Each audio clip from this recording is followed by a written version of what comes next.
What's good, YouTube? It's Nas, and we back with another video. Road to 300 subscribers, of course. We're gonna keep going every day. But today's video, as you can see by the title, I'm gonna be ranking the top 10 players in the 2010s era. It's about to be 2025, so if you end up liking this video, subscribe. I'm gonna be trying to post every day in 2025. But let's just get into number 10, and I have Chris Paul. And I put Chris Paul here because of his consistency and not because of his just scoring, because he was one of the best point guards in the league from going into 2010, and he came out being one of the best point guards in the league. Still not as good as he once was, but let's just get into his stats. But his last season in New Orleans, he averaged basically 16 points per game, 4 rebounds, and basically 10 assists. He got traded to the Clippers. Imagine if Chris Paul was a Laker. I made a video about Chris Paul already. But on the Clippers, his first season, he averaged 20 points per game, 3.5 rebounds, and 9 assists. His second season with the Clippers, he averaged 17 points per game, 3.5 rebounds, and 9.5 assists. In the 2013-14 season, Chris Paul averaged 19 points per game, 4 rebounds, and 10 assists. And Chris Paul being so consistent with him being one of the best playmakers in the league and going along with that Lob City team, which was so exciting to watch. And I wish they got a ring, because I was a fan of that team back then when I was younger. It was just so fun. Him, Blake, DeAndre Jordan, Jamal Crawford coming off the bench, JJ Redick being a consistent shooter on the team, Matt Barnes for defense and toughness. It was just, man, oh man. But in the 2014-15 season, Chris Paul averaged 19 points per game, 4.5 rebounds, and 10 assists. In the 2015-16 season, Chris Paul averaged 19.5 points per game, 4 rebounds, and 10 assists. In the 2016-17 season, Chris Paul averaged 18 points per game, 5 rebounds, and 9 assists. In the 2017-18 season, Chris Paul averaged 18.5 points per game, 5.5 rebounds, and 8 assists. In the 2018-19 season, Chris Paul averaged 15.5 points per game, 4.5 rebounds, and 8 assists. And the last season, when he was on Oklahoma City Thunder from Houston, which in the 2017-18 season, I didn't mention it, but this was his best chance to win a ring, but obviously he went down with injury, and the Rockets never made it back. But the last season of this of the 2010 decade, Chris Paul averaged 17.5 points per game, 5 rebounds, and 6.5 assists. But Chris Paul's accolades speak for themselves. He was I'm guessing, because it doesn't give me an estimate, he was an 8-time or 9-time All-Star in the 2010s. He won All-Star Game MVP in 2013. He was All NBA in 2008, 2012 through 2014, and All NBA second team in 2009, 2015, 2016, and the 2020, which was the last decade. He was All NBA defensive first team 7 times in 2009 and 2012 through 2017, and All defensive second team twice in 2008. He was the first Clipper ever to earn All-NBA honors, and he's considered one of the best point guards of all time, if you want to say that. But number 9, getting into who I have number 9, is Anthony Davis. And I have Anthony Davis there for, I don't even know. He was just so good. He didn't really accomplish anything in the 2010s. It's just his stats stand out a lot. And from what I remember, AD was a machine. But in his rookie season, AD averaged 13.5 points per game, 8 rebounds, and 1 assist. He lost Rookie of the Year to Dame. Dame could be on this list, but I decided to give Chris Paul the nod over him. Wherever y'all give me y'all list down below if y'all want to make a list of the 2010 players.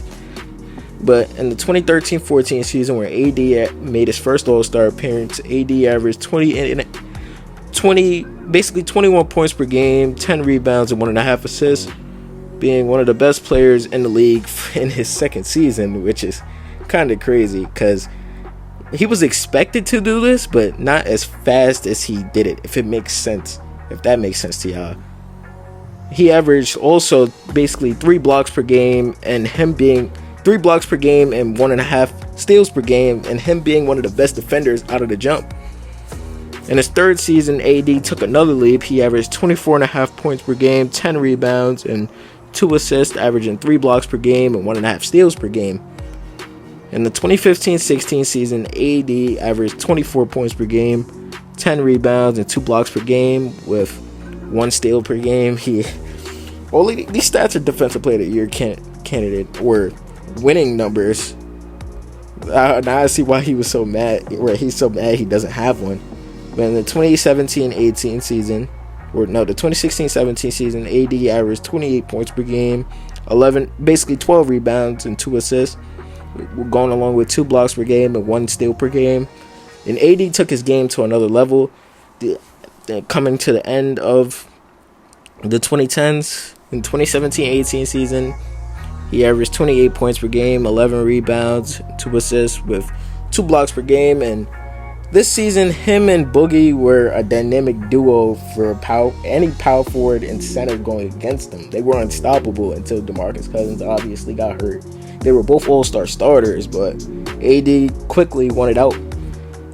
And his last season in New Orleans, he averaged basically 26 points per game, 12 rebounds, and 4 assists, with 2.5 blocks per game and 1.5 steal per game. And last season, I guess we're going to cover 2019-20 season, AD averaged 26 points per game, 10 rebounds, and 3 assists. He got his first ring this season, if you want to count it, into the 2010s. Some people will.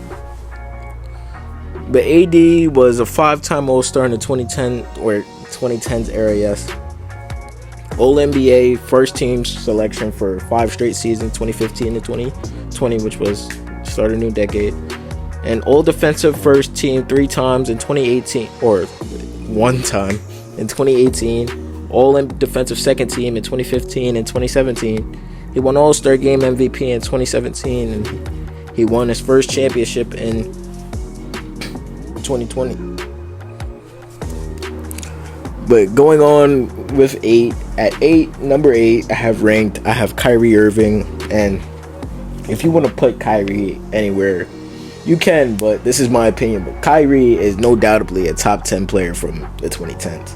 It's just not debatable. Yes, they would label him a diva this era, but we all see how that's going now. But in his rookie season, Kyrie averaged 18.5 points per game, 3.5 rebounds, and 5 assists. In the 2012-2013 season, his first All-Star appearance, he averaged 22.5 points per game, 3.5 rebounds, and 6 assists. In his third season, the 2013-14 season, Kyrie averaged 21 points per game, 3.5 rebounds, and 6 assists. In the 2014-15 season, he averaged 21.5 points per game, 3 rebounds, and 5 assists. And with LeBron coming back this season, Kevin Love joining him, he was no longer the number 1 option, if you want to say that. But Kyrie played like he was the number 1 option, because I'm pretty sure he dropped 57 this season, or it was 2016, I'm not mistaken. But he obviously went down in the finals, and they couldn't win without him. Imagine if Kyrie was healthy that season, they probably would have beat them, and Steph would have been out of his first ring. But in the 2015-16 season, Kyrie came back. He averaged 19.5 points per game, 3 rebounds, and 4.5 assists. Obviously, this is when he got the championship with LeBron. In the 2016-17 season, Kyrie's last season in Cleveland, he averaged 25 points per game, 3 rebounds, and 6 assists. He wanted his own team, and he got it. But in the 2017-2018 season, Kyrie averaged 24.5 points per game, 4 rebounds, and 5 assists. And these Boston days are not really good for Kyrie, I guess. He was hurt majority, and in the 2019 season, when he was finally healthy enough to play in the playoffs, he struggled. He stunk. But in the 2018-19 season, Kyrie averaged 24 points per game, 5 rebounds, and 7 assists. Him only playing 2 seasons in Boston after leaving Cleveland doesn't look like a good look. But last season of the decade, he played in Brooklyn. He only played 20 games, but he averaged 27.5 points per game, 5 rebounds, and 6.5 assists. And I rank this so high because of Kyrie's skill level. You could call it glazing, you could call it whatever you want, but I just rank Kyrie high. But Kyrie was a 5-time All-Star in that era. All-NBA second team in 2019, All-NBA third team in 2015. He won a gold medal in 2016, and he won, I'm pretty sure he won Rookie of the Year. Oh yeah, he did win Rookie of the Year. So I guess rank him whatever y'all want. The next player we're going to do at number 7, I have Giannis Antetokounmpo, and we all know the dominant player Giannis was, where Giannis is now, but he wasn't like that at the start. But in the 2013-14 season, Giannis averaged 7 points per game, 4.5 rebounds, and 2 assists. In the second season, he averaged 12.5 points per game, 6.5 rebounds, and 2.5 assists. Giannis continuing to grow every season and showing why the Bucks picked him with the 15th pick. People weren't sure that he wasn't a for sure conclusion, I would say. He was a project, and obviously the project ended up working for the Bucks, but it wasn't a foregone conclusion that not everybody's gonna have Giannis's work ethic, bro. That's what I'm trying to say.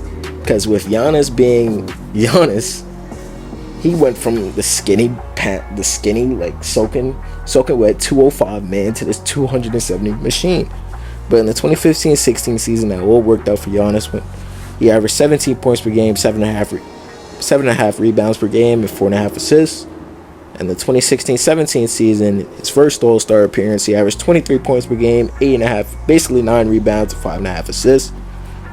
And I'm pretty sure he won Most Improved Player this season. In the next season, he took another drastic step up. He averaged 27 points per game, 10 rebounds, and basically 5 assists. And it was just Giannis improving every single season. This is what made him jump up so high so fast. But in the 2018-19 season, Giannis won his first MVP award. He averaged 27.5 points per game, 12.5 rebounds, and 6 assists. And people say that this is James Harden's award, but it's not at all, because the stuff Giannis was doing was just out of this world. But the last season of this decade, we're going to cover with Giannis. He averaged 29.5 points per game, 13.5 rebounds, and 5.5 assists. And it's not just his MVP season this season. He won Defensive Player of the Year this season too. And only one person that you're going to see who was on this list did that. But Giannis's accolades in the 2010s is not as big as they are now, but Giannis won the Most Improved Player in 2016-17 season.